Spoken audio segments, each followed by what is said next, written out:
give a fuck what you say. Yeah, I'ma do shit my way. So you can go kick rocks, I'ma stack bricks up, build what I want to make. Yo, I got a lot of shit to say, so I'ma do this every day. I'll be writing things until I'm fucking buried in my grave. 6 feet deep under, but my body won't decay. Cause my messages are timeless, so they'll put them on display. Oh yeah, I rap with a certainty, I have a sense of urgency. A message for eternity, for everyone internally. I had some people burning me, but now they fucking learn to see I ain't the one to fuck with, now they looking nervously. And I don't really care what you think of me respectfully. You can kick rocks if you think you're fucking better, see. I will outwork you, turn you to an enemy. Hurt you so bad that you're gonna need some therapy.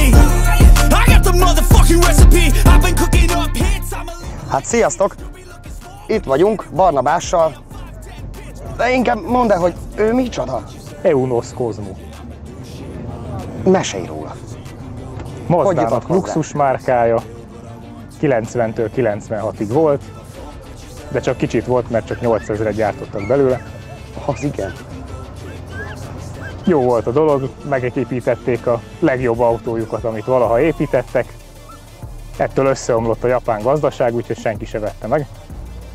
Nagyjából ennyi a történet ennek, de mindent beleraktak, ami 90-ben elérhető volt technikai szinten. Lengyelországba importálták először, és onnan vettem meg én. Kimondottan őt kerested? Vagy? Hát vankeles autó, az közel áll a szívemhez, mert van már egy RX-7-esem is. Aha. De úgy nem konkrétan ebbe gondolkozottam, mert hát nem olyan gyakori az autó, hogy ilyet keres, mert inkább azt gondolja az ember, hogy ilyet úgyse tudsz találni. És mégis a 8000 darabból itt van köztünk egy. Mesélj a motorjáról. 3 rotoros, 2 literes Wankel motor szekvenciális turbóval, 280 lóerő papíron, de hát nem ez a fő mérvadó szám. Hát igen, mert ha jól tudom, a Japánban korlátozva lett, hogy 285 lóerőnél erősebb autót nem lehet gyártani. Egyrészt nem volt illedelmes ráírni. Így mindegyik forgalmi engedélyben a 285 lóerő volt. Másrészt azért igazából itt annyival nem sokkal erősebb a dolog, mert hát 5500-nál már kezd elfogyni a turbó, úgyhogy a tetején nem annyira van meg a maximális teljesítmény. Cserébe 2000-nél is van 410 Nm-ed. Tipik japán belpiac, ugye? Igen. A jobb kormányból ítélve. Nem is volt máshol. Nem is. Tehát akkor ez a kormányosban nem is létezik? Nem. Csak jobb kormány. Az egyel olcsó verzió, ami félig mondhatod utódnak, az a Xedos 9. Japánban az Eunos 800 néven futott. Márka az olyan, hogy megvolt az egyel luxusabb márka Mazda alatt, de az eljutott azért ide is. De ott azért jelentősen visszavettek az elborultságból. Gondolom megnézik az utcán az autót, hogy mégis ez micsoda? Valamennyire megnézik, mert olyan furcsa alakja van, de úgy igazából erről nem sokan tudják, hogy micsoda. Igen. Valami fura. Így milyen megfontottságból vetted meg? Mert jó. Mert jó. Igen. Nagyjából ennyi. De ezt más nem is lehet hozzáfűzni. Esetleg teljesen topik, gyári? Nagyjából igen.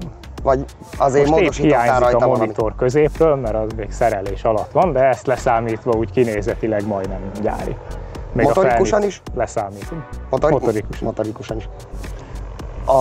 Köztudod, hogy a Wankel motornak a tömítetlenségi problémái azért elég nagyok. Ő neki megvan, vagy ez teljesen patika? Lehet ilyenről beszélni, most FC RX-7-tel gondolkozol, abból a szívó verzió azért el tud kopás szempontjából menegetni 300 000 kilométert különösebb probléma nélkül is. Vigyázol rá, akkor 4-500-at is.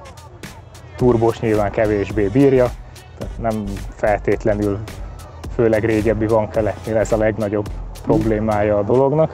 Fogyasztani persze sokat. Fogyaszt? Úgy szám szerint körülbelül?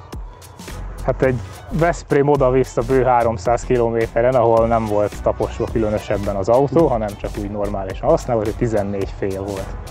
Hát a Wankel motor tudjuk, hogy azért szeretem. A dolog, hát meg nehéz is azért, 1650 kg az autó.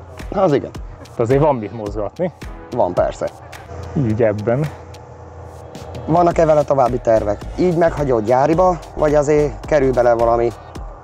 Lényegében meg lesz hagyva minden gyári, az még kérdéses, hogy majd a CRT-vel mi lesz középen, mert vagy a CRT működik, mint fejegység, vagy kell valamit egyedileg kreálni, ami gyáriasan néz ki középre. Ez még a levegőben van, de úgy ezen kívül nem nagyon van Napi használatos, vagy Tuningolós inkább terv. hétvégi bulizós autó? Hát ennyi pénze nincs az embernek, hogy ez lesz el. Megnézném, elmennél a benzinkútra, nincs benzin, akkor tudod, hogy arra jártunk. Igen. Ekkora teljesítménynél, meg fogyasztásnál hány literes a tankja? 85. Hú!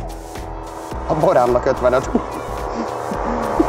Jó, mondjuk az csak egy picike 1.4-es.